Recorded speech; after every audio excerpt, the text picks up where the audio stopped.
ஸ்ரீமதே ராமானுஜாய நமஹ. நாராயணியம் கம்சவதம் என்கிற தலைப்பில் இருக்கிற 75வது தசகத்தை பார்ப்போம்.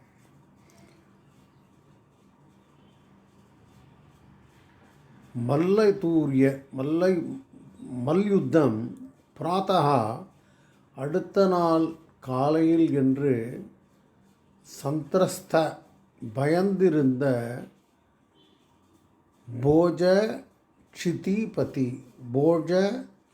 போஜராஜனான கம்சனால் வச்சசா கம்சனின் ஆணைப்படி பிரஸ்துதே அறிவிக்கப்பட்டது. கிருஷ்ணன் போய் அங்கே ராத்திரி ஒரு இடத்துல தூங்கினார்னு நாம் பார்த்தோம். ஒரு கூடாரத்தில் கண்ணன் தூங்கினான் பார்த்தோம் இல்லையா?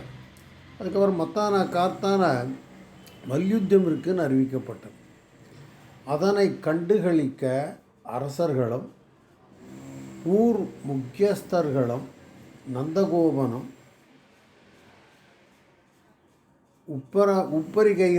உப்பரிகையில் ஏறி அமர்ந்தனர். எல்லோரும் ஒரு எலிவேட்டட் பிளாட்ஃபார்மில் உட்காந்து பார்க்குறான்னு புரிஞ்சு உப்பரிகையில் ஏறி அமர்ந்தனர். சற்று நேரம் கழித்து கம்சனும் வந்து அங்கு அமர்ந்தான். ஆயிட்டு நீயும் நன்கு அலங்கரித்து கொண்டு பலராமனுடனும் கோபர்களுடனும் மல்யுத்த களத்திற்கு வந்தாய். சுலபமாயிட்டு குவலயா பீடம் என்கிற யானை உன்னை வழிமறித்தது. குவலயா பீடம் வழி போடாமல் தடுக்கிறது. வழிவிடச் சொல்லி யானையை நீ பணித்தாய். அதனுடைய யானைப்பாகன் அம்பஷ்டகர் குவலியா பீடத்தை உன்னை தாக்கும்படி ஏவினான். வழியில் நிற்கிறது, ஒதுங்குன்னு நீ சொல்ல அது ஒதுங்காமல் இருக்கிறது. அதே சமயத்தில் அந்த யானைப்பாகன் அம்பஷ்டகன் அந்த யானையை உன்னை தாக்கும்படி ஏவினான். யானை உன்னை துதிக்கையால் பிடித்து கொண்டது. அதிலிருந்து விடுவித்து கொண்டு குவலியா பீடத்தின் மேல் ஏறி அதன் மத்தகத்தில் பலமாக அடித்தாய். மத்தகம்னா அதனோட தலையில் பலமாக அடித்தாய். பிறகு யானையிலிருந்து இறங்கி அதன் அடியில் மறைந்திருந்து புன்சிரிப்புடன் வெளியே வந்து தோன்றினாய். பார்த்தவன்லாம் பயந்து போயிட்டா கண்ணன் என்ன ஆனோன்னு. ஆனால் யானையினுடைய அடிப்பக்கத்தில் இருந்தனால் யானையால் கண்டுபிடிக்க முடியல. அதனுடைய மறைந்திருந்து புன்சிரிப்புடன் வெளியே வந்து தோன்றினாய். அதன் பிடியில் அகப்படாத சற்று தூரம் சென்று விளையாட்டாக நீ கீழே விழ குவலயாவிடம் ஆக்ரோஷத்தோடு உன்னை தாக்க வந்தது. சும்மா விளையாட்டான் யானை தள்ளிவிட்டான் மாதிரி கண்ணன் கீழே விழுகிறான் கற்பனை பண்ணிக்கோங்க. விளையாட்டு காண்பிக்கிறான் கண்ணன். யானை குவலயாவிடம் உன்னை தாக்க வந்தது. அதனுடைய தந்தங்களை வேரோடு பறித்து எரிந்தாய். ஒரு கும்பத்தான் பறிச்சார். கும்பசித்துன்னு சொல்லுவாள் ஆழ்வார்களெல்லாம். ஸோ 2 தந்தங்களையும் வேரோடு பறித்து எறிந்தாய்.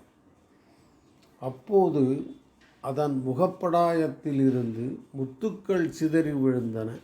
யானைக்கு முகத்தில் ஒரு படாயம் மாதிரி ஒன்று போட்டு ஒரு அலங்காரம், அதிலிருந்து முத்துக்கள் சிதறி விழுந்தன. முத்துக்களை பொறுக்கி எடுத்த நீ உன்னுடைய நண்பன் ஸ்ரீராமனிடம் கொடுத்து மாலையாக தொடுத்து அணிந்து கொள்ள ராதையிடம் சேர்ப்பிக்கும்படி சொன்னாய்.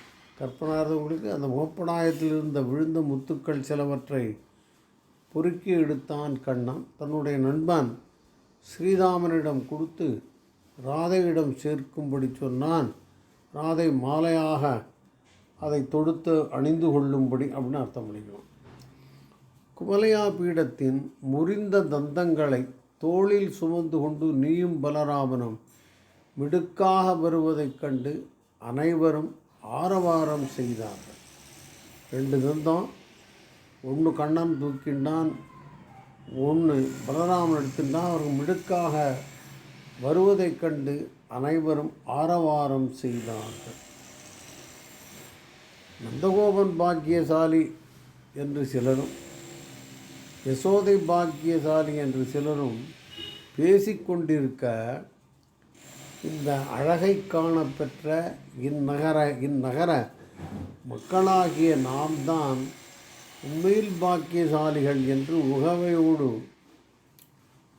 உகவையோடு சில பேர் கூவினார்கள். சில பேர் அப்படி சொல்கிறார், நந்தகோபனோ யசோதையோ வசுதேவனோ தேவகியோ பாக்கியசாலிகள், இந்த அழகை காணப்பெற்ற நாம் தான் உண்மையில் பாக்கியசாலிகள் என்று உரக்க கூவினார்கள், சந்தோஷத்தோடு சொன்னார்கள். கோபிகைகள் போல இவர்களும் உன்னை பரம்பொருளாக அறியவில்லை. உன்னுடைய பார்வைப்பட்டு உன்னுடைய கட்டாட்சம் பட்டு பாவம் நீங்கியவர்களாக அவர்கள் உன்னை போற்றி புகழ்ந்து பாடினார்கள். அர்த்தமாக நினைக்கிறேன், சீக்வன்ஸ் புரியுறதுன்னு நினைக்கிறேன். இப்போ என்னதுன்னு பார்ப்போம். கம்சனின் ஆணைப்படி மல்யுத்த வீரன் சாணூரன் உன்னோடும், அதே மாதிரி இன்னொரு மல்யுத்த வீரன் முஷ்டிகன் பலராமனோடும் யுத்தம் செய்ய தயாரானார்கள். அவன் ரெண்டு பேரும் சண்டை போடுறதுக்கு தயாராகிட்டான். சாணூரன் கண்ணனுடனும் முஷ்டிகன் பலராமனுடன். மிக பலசாலிகளான இவர்களோடு சிறு பிராயத்தில் இருக்கும் உங்கள் இருவரோடு யுத்தம் செய்வதை காண சகியாத பலர் அரங்கிலிருந்து வெளியேறினார்கள். சின்ன பசங்க இவங்க, இவ்வளோ பெரிய மல்யுத்த வீரர்கள், இவருடைய சண்டை போட முடியும்னு வெளியேறினார்கள். காண சகியாத சிலர். சாணூரன் உன்னை பிடித்தான், நீ அவன் பிடியிலிருந்து தப்பித்தாய். மீண்டும் மீண்டும் அவன் பிடிக்க நீ விடுபட்டு கொள்ள இவ்வாறு உன் ஸ்பர்சத்தாலே உன்னை தொடுவதனாலேயே அவன் மோட்சம் அடைந்து விட்டதை உணர்ந்தான். ரொம்ப இதுவாகிட்டான், தளர்ந்து போய்விட்டான், வீக்காகிட்டான் அப்படிலாம் அர்த்தம் முடியும். மோட்சம் அடைந்து விட்டதை உணர்ந்தான். நீ அவனை தூக்கி சுழற்றி வீசி எறிந்து தரையில் பலமாக மோதி உயிரிழக்கச் செய்தாய்.